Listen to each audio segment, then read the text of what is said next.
Hello everyone, welcome back to my channel Skiller. मैं हूं प्रियंका, आपकी मैथ्स टीचर। तो इससे पिछले वीडियो में एक्सरसाइज 6.1 के 21 तक के क्वेश्चन हमारे कंप्लीट हो गए थे। तो अगर ये वीडियो नहीं देखा है तो ऊपर आपको लिंक मिल जाएगी। इसके अलावा वीडियो के डिस्क्रिप्शन बॉक्स में भी चैप्टर वाइज प्लेलिस्ट की लिंक्स मैंने मेंशन कर दी हैं, तो वहां से भी आपको जो भी चैप्टर देखना है देख सकते हैं। तो जो आज का वीडियो है, आज के वीडियो में हम उसके आगे के क्वेश्चन कंटिन्यू करेंगे। तो 21 के बाद हमारा है क्वेश्चन नंबर 22। तो चलिए आज की क्लास स्टार्ट करते हैं और ले लेते हैं क्वेश्चन नंबर 22। सो ये है हमारा क्वेश्चन नंबर 22। क्वेश्चन नंबर 22 में हमको क्या बोला जा रहा है? To receive grade A in a course one must obtain an average of 90 marks or more in 5 examinations. तो जो एग्जामिनेशन है उसके जो टोटल मार्क्स हैं 100 में से कितने मार्क्स एटलीस्ट चाहिए, मतलब एवरेज चाहिए 90 का। तो आगे बोला गया है if Sunita's marks in first 4 examinations are 87, 92, 94 and 95। मतलब कि टोटल कितने एग्जाम है? 5 एग्जाम है, जिसमें से 4 एग्जाम के मार्क्स हमको दिए हुए हैं 87, 92, 94 एंड 95। देन हमसे ये पूछा गया है find minimum marks that Sunita must obtain in 5th examination to get grade A in the course. मतलब हमसे ये पूछा गया क्वेश्चन में कि सुनीता के जो मिनिमम मार्क्स हैं वो कितने रहेंगे 5th एग्जाम में, जिससे कि उसको ग्रेड ए मिल सके। और ग्रेड ए के लिए क्या करना है? जो टोटल एवरेज है, तो एवरेज क्या होना चाहिए? 90 मार्क्स का। ठीक है, तो हमारे पास 4 एग्जाम के मार्क्स हैं यहाँ पर। 5th एग्जाम के मार्क्स हमको फाइंड करना है, तो वो हम क्या सपोज करेंगे यहाँ पर? एक्स।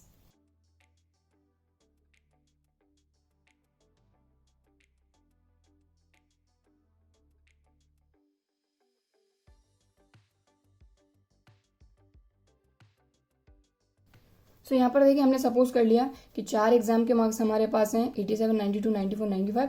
5th एग्जाम में उसको एक्स मार्क्स लाने पड़ेंगे जिससे वो ग्रेड ए ले सकती है। मतलब जो एवरेज है वो 90 हो सकता है। ठीक है, इतनी बात आगे समझ में। अब यहाँ पर एवरेज की बात हो रही है कि उसको कितने का एवरेज लाना है? कम से कम 90 marks or more in 5 examination बोला जा रहा है। One must obtain an average of 90 marks or मोर, यानी कि जो एवरेज है वो या तो 90 हो सकता है या फिर 90 से ज्यादा। क्लियर बोला गया है 90 मार्क्स और मोर। और मोर मतलब कि 90 के इक्वल भी हो सकता है और 90 से मोर यानी ज्यादा भी। तो यहां पर जो भी एवरेज रहेगा वो क्या रहेगा? मोर यानी ग्रेटर, और 90 है तो उसके इक्वल यानी कि ग्रेटर देन और इक्वल टू। ठीक है,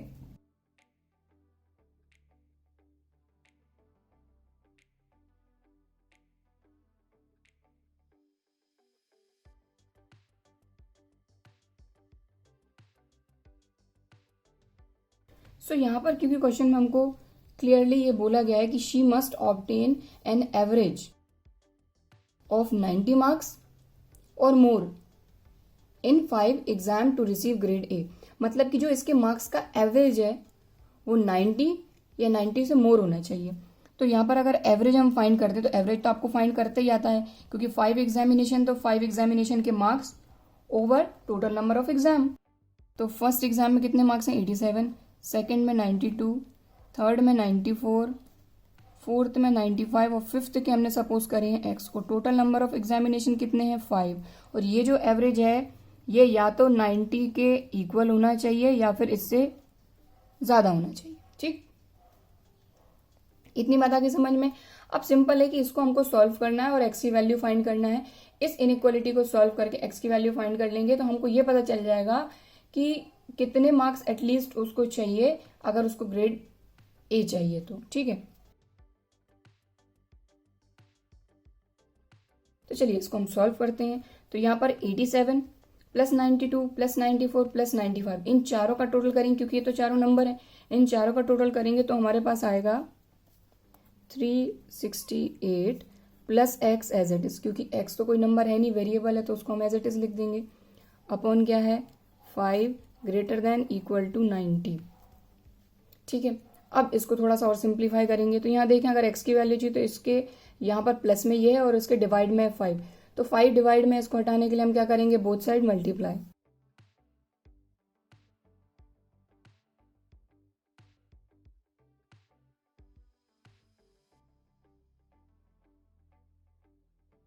सो बोथ साइड हमने 5 का मल्टीप्लाई किया, इस 5 से ये 5 cancel, 368 plus x as it is greater than equal to 9 5 जार 45 यानी कि 450। इतनी बात आगे समझ में। अब बस x के साथ प्लस में 368 को बोथ साइड हम सब्ट्रैक्ट कर देंगे, तो सब्ट्रैक्टिंग 368 फ्रॉम बोथ साइड।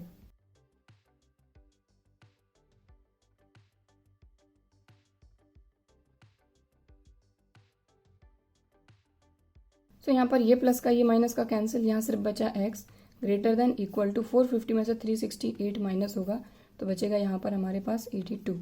ठीक है, बात आगे समझ में। इसका क्या मतलब हुआ कि सुनीता को 82 मार्क्स या फिर अगर उससे ज़्यादा लाती है तब जाके उसका एवरेज जो है वो 90 मार्क्स हो सकता है। ठीक है, और उसको ग्रेड ए मिल सकती है। ठीक है, तो बस इतना ही हमको फाइंड करना था, यहाँ पर लिख देते हैं लास्ट में।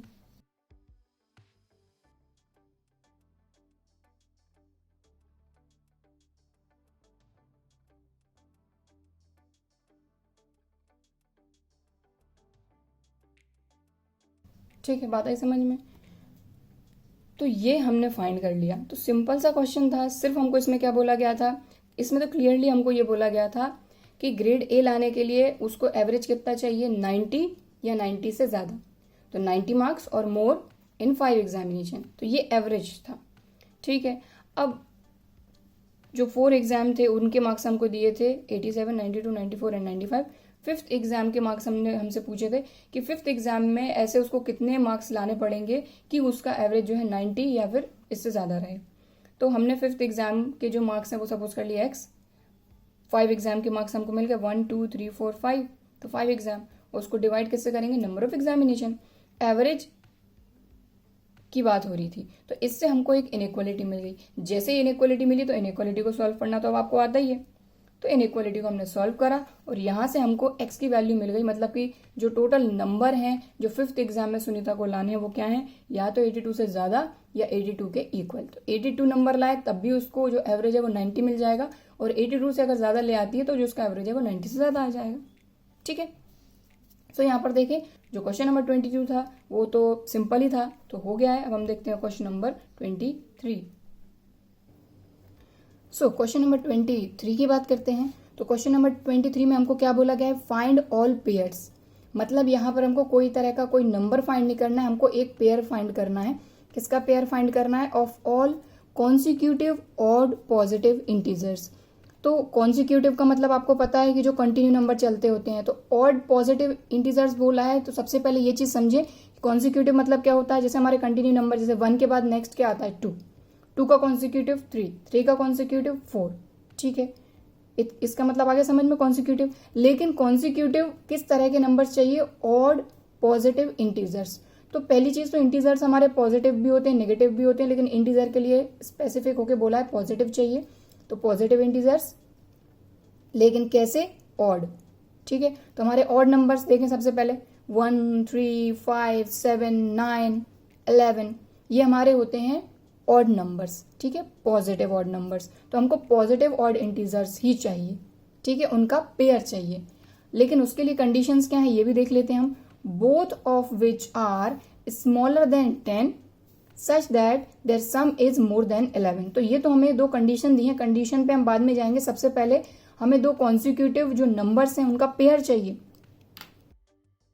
सो जैसा कि हमने यहाँ पर देखा कि जैसे हमारे 1 3 5 7 9 एंड सो ऑन, ये हमारे क्या होते हैं, पॉजिटिव ऑड इंटीजर्स हैं, और ये हमारे ऑड नंबर्स भी हैं। ठीक है, तो यहाँ पर अगर मान लीजिए कि हमारा पहला हमने इंटीजर सपोज करा x, तो अगर x है तो नेक्स्ट फाइंड करने के लिए जैसे यहाँ पे 1 है, 1 का नेक्स्ट है 3, तो अगर मान लीजिए 1 से ही हमको नेक्स्ट हमारा इंटीजर फाइंड करना है, तो 1 में आप कितना ऐड करेंगे कि आपको 3 मिलेगा। तो 1 में आप कितना ऐड करेंगे, 2 3, यानी कि 2 ऐड करेंगे तब जाके 3 मिलेगा। 3 में आप कितना ऐड करेंगे कि 5 मिलेगा, 2 ऐड करेंगे, यानी कि 1 + 2 3 + 2 5 + 2 7 + 2। ओवरऑल देखा जाए सब में आप देखें 2 2 ऐड करें तब जाके उसका नेक्स्ट कॉन्सिक्यूटिव ऑड इंटीजर उसको मिल रहा है। 1 का नेक्स्ट चाहिए तो 1 में आप 2 ऐड करेंगे तो 3 मिलेगा। 3 का नेक्स्ट इंटीजर चाहिए तो 3 में आप 2 ऐड करें तब 5 मिल रहा है। 5 में 2 ऐड करें 7, 7 में 2 ऐड करें 9, इस तरह से और आगे चलते जाएगा। ओवरऑल कहा जाए कि अगर हमारा जो पहला इंटीजर है वो हमने x सपोज किया है, तो नेक्स्ट ऑड इंटीजर फाइंड करने के लिए हमको उसी पर्टिकुलर नंबर में कितना ऐड करना होगा, 2। इसका क्या मतलब हुआ कि अगर हम सपोज करते हैं हमारे पॉजिटिव ऑड इंटीजर्स को, तो वो हो जाएंगे हमारे x और x+2। ठीक,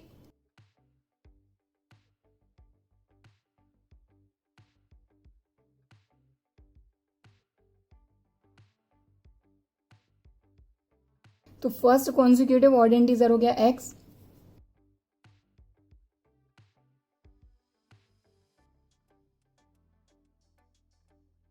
और अदर पॉजिटिव ऑड इंटीजर हो जाएगा x+2। तो इसका नेक्स्ट ऑड इंटीजर है ये। अब इन दोनों का पेयर हमको फाइंड करना है, तो ये तो x के फॉर्म में है। ओवरऑल कहा जाए तो अगर x की वैल्यू हम फाइंड कर लेते हैं तो x+2 भी हमको मिल जाएगा और इन दोनों को मिला के हमारा बन जाएगा पेयर। ठीक है, ठीक है, तो इस तरह से हमारा पेयर बन जाएगा। लेकिन बात वही है कि हमको x की वैल्यू फाइंड करनी है। तो x की वैल्यू फाइंड करने के लिए यहाँ पर हमको कुछ चीज़ें दी गई हैं, तो उनके अकॉर्डिंग ही हम यहाँ पर x की वैल्यू फाइंड कर पाएंगे।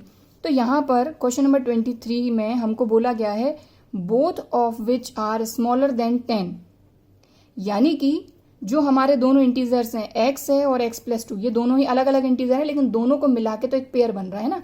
तो ये दोनों इंटीजर्स जो हैं ये 10 से छोटे हैं, x भी हमारा स्मॉलर है 10 से और x+2 भी स्मॉलर है 10 से।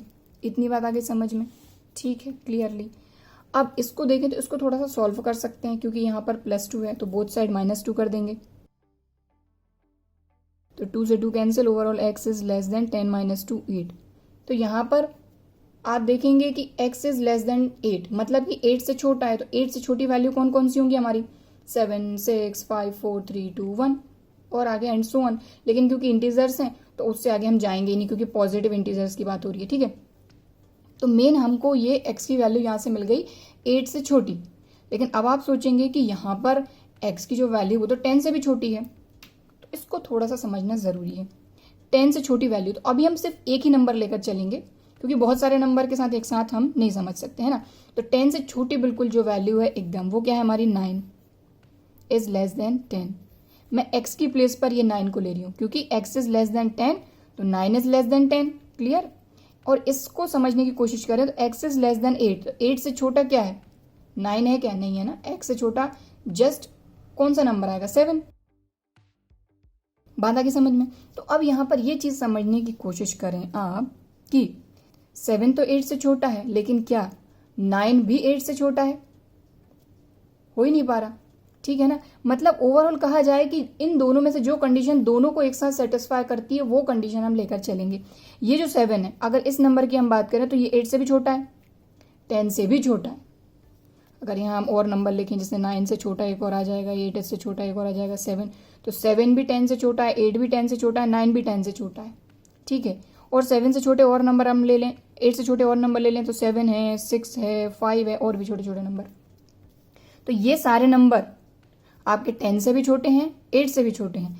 लेकिन अगर इन नंबर्स की बात करें तो ये इसके जो और सारे नंबर है ये सभी के सभी 8 से छोटे नहीं है। 7 है, बट कुछ नंबर ऐसे हैं जो कि 8 से छोटे नहीं। मतलब ये जो कंडीशन है ये दोनों के लिए फुलफिल हो रही है कि 7 6 5, यानी इससे जो छोटे नंबर रहेंगे सारे के सारे वो इससे भी छोटे होंगे। लेकिन इसके ये दो नंबर आ रहे हैं, ये इससे छोटे नहीं। ठीक, इसलिए हम ये वाली जो कंडीशन है इसको लेकर चलेंगे जो बिल्कुल ज़्यादा क्लोज है। ठीक, तो इस चीज़ को अब मैं हटा रही हूँ, तो ये हो जाएगी हमारी इक्वेशन नंबर 1। और ये हम क्यों ले रहे हैं? क्योंकि 8 से छोटे जितने भी सारे नंबर हैं वो 10 से भी छोटे हैं, लेकिन 10 के कुछ ऐसे नंबर हैं जो 8 से छोटे नहीं हैं। ठीक, क्लियर? तो ये हो गई इक्वेशन नंबर 1। अब और हमको क्या बोला गया है? Such that their sum is more than 11। तो एक और कंडीशन दी गई है, देयर सम मतलब जो हमारे दोनों कॉन्सिक्यूटिव पॉजिटिव ऑड इंटीजर हैं इन दोनों का सम मीन्स दोनों का एडिशन करेंगे, सम इज मोर देन 11। तो फिर से अकॉर्डिंग टू क्वेश्चन चलते हैं।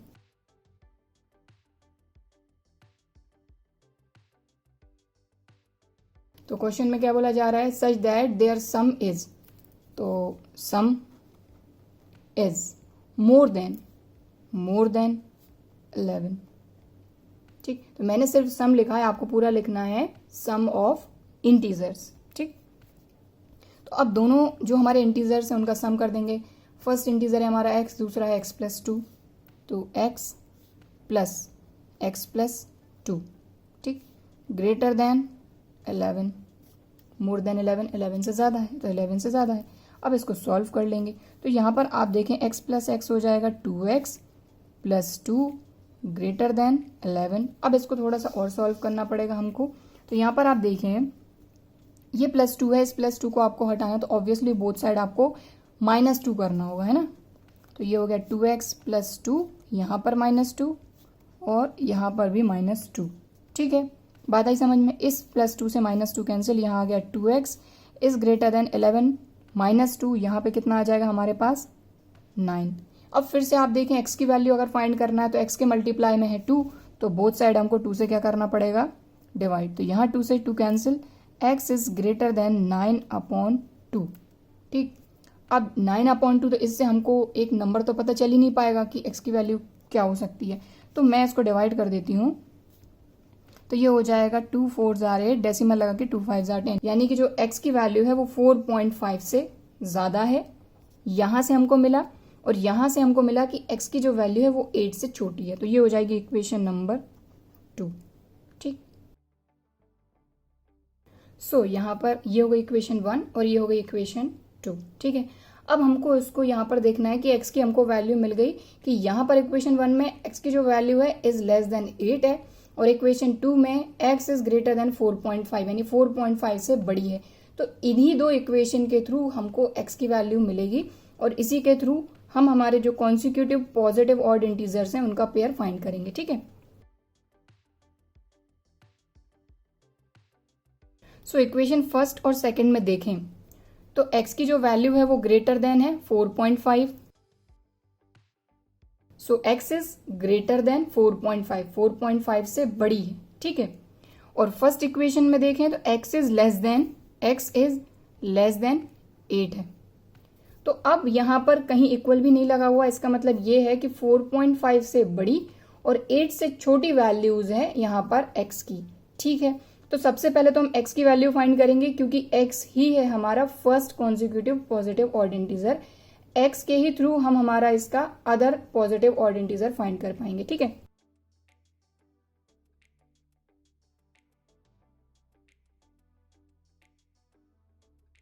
x इक्वल टू, अब इस चीज का ध्यान रखें, 4.5 से बड़ा नंबर क्या होगा, 4.5 से बड़ा नंबर 5 होगा।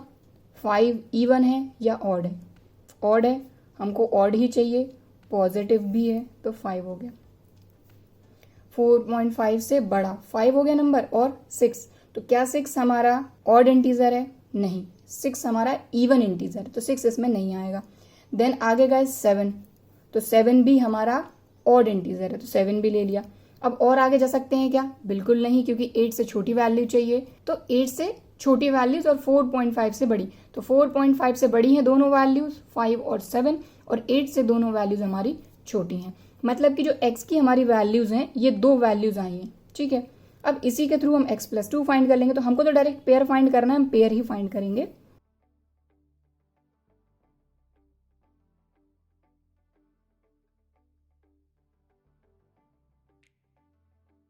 So the pairs of consecutive odd positive integers हमारा क्या है, x, x+2, यही है, ठीक है।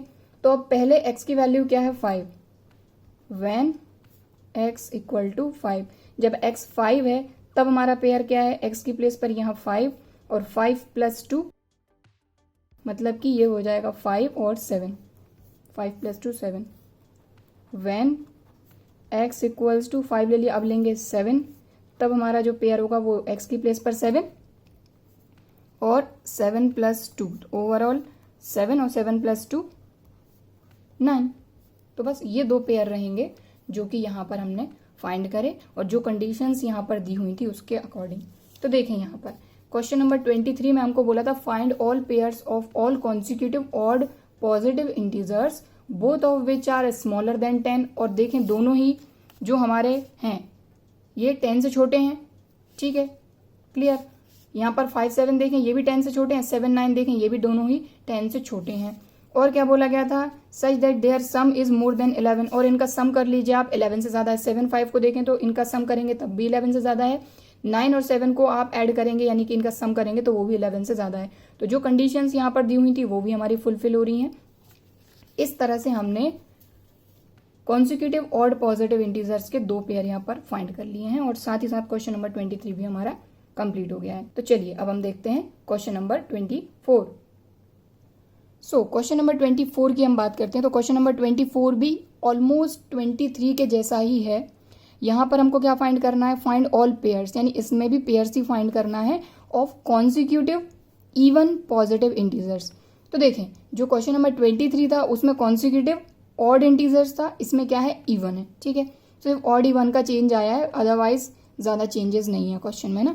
तो यहाँ पर भी पेयर्स ही फाइंड करना है और कॉन्सिक्यूटिव इवन पॉजिटिव इंटीजर्स। इसके बाद कंडीशंस ऑलमोस्ट सेम ही है, सिर्फ नंबर चेंज हुए हैं। Both of which are larger than 5, और जो 2 हमारे नंबर हैं जिनसे हमारा पेयर बन रहा है वो दोनों 5 से बड़े हैं। लार्जर देन मतलब बड़े हैं, ठीक। Such that their sum is less than 23, और उन दोनों का जो सम है वो 23 से कम है। ठीक है, तो सबसे पहले तो हम हमारे कॉन्सिक्यूटिव जो इवन इंटीजर है उनको सपोज करेंगे। तो सबसे पहले तो इवन नंबर्स हमारे क्या होते हैं, इवन इंटीजर्स की बात करें, और पॉजिटिव तो 2 से स्टार्ट होते हैं, 2 4 6 8 10 एंड सो ऑन। ठीक, तो वही बात है कि अगर हमने सपोज करूँ कि पहला हमारा ऑड इंटीजर x है, ठीक, और यहाँ पर देखें 2 है, तो 2 के बाद 4 लाने के लिए हमको क्या करना पड़ रहा है, 2 + 2 करेंगे तब 4 आएगा। 4 का नेक्स्ट फाइंड करना है तो 4 + 2 करेंगे तब 6 आएगा। 6 का नेक्स्ट फाइंड करना है तो 6 + 2 करेंगे तब 8 आएगा। 8 का नेक्स्ट फाइंड करना है तो 8 + 2 करेंगे तब 10 आएगा। ओवरऑल कहा जाए तो इसका अगर नेक्स्ट फाइंड करना है तो इसी में आपको 2 ऐड करना होगा, यानी कि पहला हो जाएगा x, दूसरा हो जाएगा x + 2, और इन दोनों का पेयर हो जाएगा x, x + 2। ठीक, तो चलिए सपोज कर लेते हैं।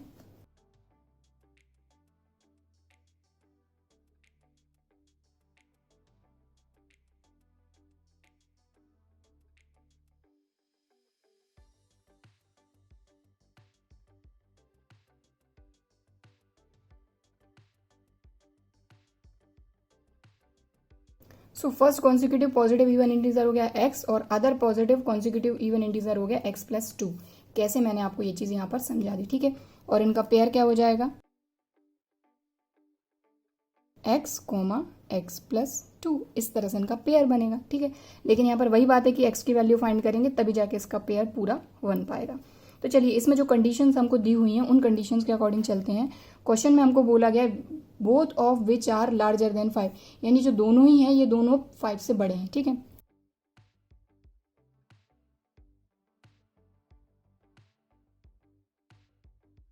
सो क्वेश्चन के अकॉर्डिंग हमको बोला गया है कि भाई ये दोनों ही किससे बड़े हैं, 5 से बड़े हैं। अब पिछले क्वेश्चन में भी हमने इस तरह की कंडीशन आई थी, उसको सॉल्व किया था, तो यहाँ से हमको x की वैल्यू मिलेगी। तो यहाँ पर x + 2 है, +2 को हटाएंगे तो ऑब्वियसली दोनों तरफ हमको सब्ट्रैक्ट करना होगा 2 को। ठीक है,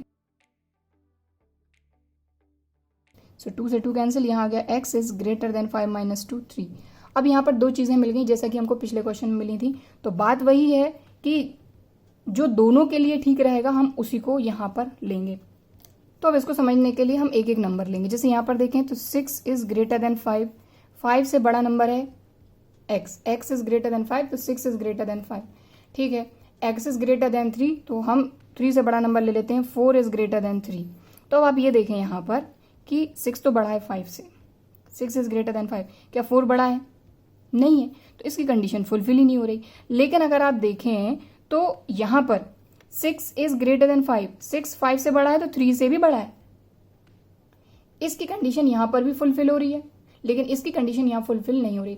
मतलब इसमें आपकी ये दोनों कंडीशन फुलफिल हो रही हैं कि 5 से बड़े जो भी सारे नंबर रहेंगे वो 3 से बड़े रहेंगे, लेकिन 3 में कुछ ऐसे नंबर हैं जो 5 से बड़े नहीं हैं, जैसे कि 4 हो गया और 5 हो गया। तो ये 2 नंबर इसकी कंडीशन को फुलफिल नहीं कर रहे हैं, लेकिन इसकी सारी जो नंबर है वो इसकी कंडीशन को फुलफिल कर रहे हैं। जैसे 6 से बड़े और भी नंबर ले लो आप, 7 ले लेते हैं, 8 ले लेते हैं, तो ये सारे नंबर 3 से भी बड़े हैं, 5 से भी बड़े हैं। लेकिन इसके ये जो 2 नंबर हैं ये इससे तो बड़े हैं लेकिन इससे नहीं है, इसलिए इसको ही हम लेंगे x is greater then 5।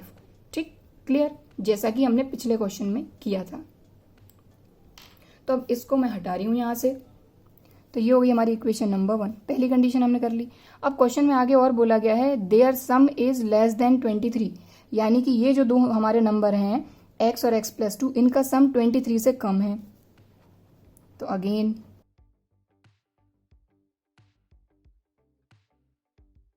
Question में क्या बोला गया है, इनका सम इज लेस देन यानी कम है 23 से। बस ये दो कंडीशन थी जिनकी हमको ज़रूरत थी। ठीक है, ये हमको पता चल गया कि इनका जो सम है वो 23 से कम है। तो पहला नंबर हमारा x, दूसरा नंबर है x+2, इनका सम लेस देन है 23। ठीक, इसको अब सॉल्व कर लेंगे तो x प्लस एक्स ये हो गया 2x + 2 लेस देन 23। ये +2 को हटाने के लिए बोथ साइड सब्ट्रैक्ट करना होगा। तो 2x + 2 - 2 ग्रेटर देन 23 - 2। सो यहाँ पर इसको हम आगे सॉल्व करेंगे। इस 2 से ये 2 कैंसिल, यहाँ क्या बचा 2x लेस देन 23 - 2 21। ठीक है, अब इसको आगे सॉल्व करेंगे तो x के साथ मल्टीप्लाई में 2 है तो ऑब्वियसली बोथ साइड हम 2 से यहाँ पर भी डिवाइड करेंगे, यहाँ पर भी डिवाइड करेंगे। इस 2 से ये 2 cancel, x is less than आ जाएगा 21/2। तो ऑब्वियसली इसको हमको थोड़ा सा और सॉल्व करना होगा। तो 21 में आप 2 से डिवाइड करेंगे तो 2 10s are 20, डेसिमल लगा के 0 बढ़ाएंगे तो 2 5s are 10, मतलब x इज लेस देन 10.5। तो ये हो जाएगी इक्वेशन नंबर 2। तो यहाँ पर हमारे पास दो इक्वेशन है जिनसे हम x की वैल्यू फाइंड कर सकते हैं। फर्स्ट इक्वेशन है x is greater then 5, second equation है x इज लेस देन 5, मतलब कि 10.5 से छोटी और 5 से बड़ी वैल्यू है x की। ठीक है,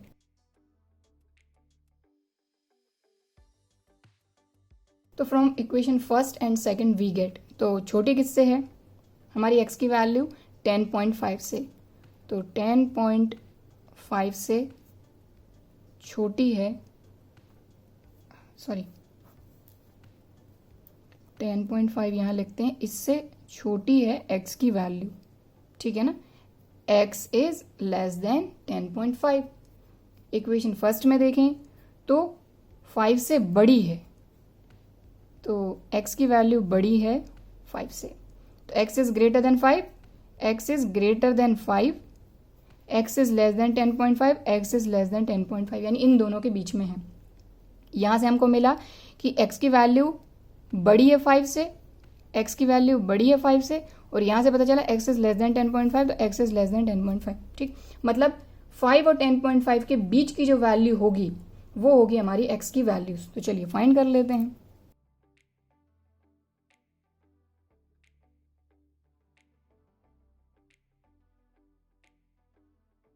तो x की वैल्यू फाइंड करनी है, यही है हमारा first consecutive positive even integer. ठीक है, तो 5 से बड़ा इवन इंटीजर, तो 5 से बड़ा जो नंबर आएगा वो आएगा 6। तो क्या 6 इवन इंटीजर है? बिल्कुल है। 6 से आगे गए 7, 7 इवन है क्या? नहीं, ऑड है तो 7 नहीं लेंगे। 7 से आगे गए 8, 8 इवन है क्या? बिल्कुल है, 8 लेंगे। 8 से आगे गए 9, 9 इवन है क्या? नहीं है। 9 से आगे गए 10, तो 10।